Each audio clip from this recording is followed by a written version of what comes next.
இந்த போஸ்ட்ல இருக்கிற பத்மாங்கிற ஒரு பெண்மணி வந்து சென்னையில தூய்மை பணியாளரா வந்து ஒர்க் பண்ணிட்டு இருக்காங்க. இவங்க கடந்த 12ஆம் தேதி அவங்க வேலைய நார்மலா முடிச்சுட்டு சாப்பிட போறப்ப கீழே இருந்த ஒரு பையை எடுத்து பார்த்தப்ப அதுல நகை இருந்ததால அந்த நகையை கொண்டு போயிட்டு மேனேஜர் கிட்ட கொடுத்ததுனால மேனேஜர் என்ன பண்ணிருக்காரு, அதை கொண்டு போய் போலீஸ் ஸ்டேஷன்ல ஒப்படைச்சு அந்த நகையை வந்து கிட்டத்தட்ட வந்து பாத்தீங்கன்னா 45 சவரன், இன்னைக்கு மதிப்புக்கு வந்து பாத்தீங்கன்னா கிட்டத்தட்ட ஒரு 45 லட்சம் ரூபாய் கிட்ட வரும்.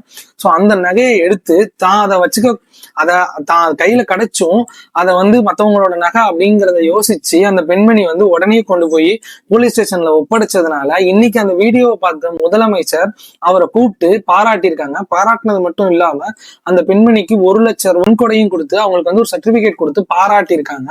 சோ இந்த வீடியோ பாக்குறப்ப உண்மையிலேயே வந்து இவங்களை பத்தி பேசணும். இந்த பெண்மணி பேர் வந்து பத்மா. சோ இவங்க வந்து சென்னையில இருக்கிற ஒரு பிரைவேட் கார்பரேஷன்ல வந்து ஒரு தூய்மை பணியாளரா வந்து ஒர்க் பண்ணிட்டு இருக்காங்க கான்ட்ராக்ட் பேசிஸ்ல.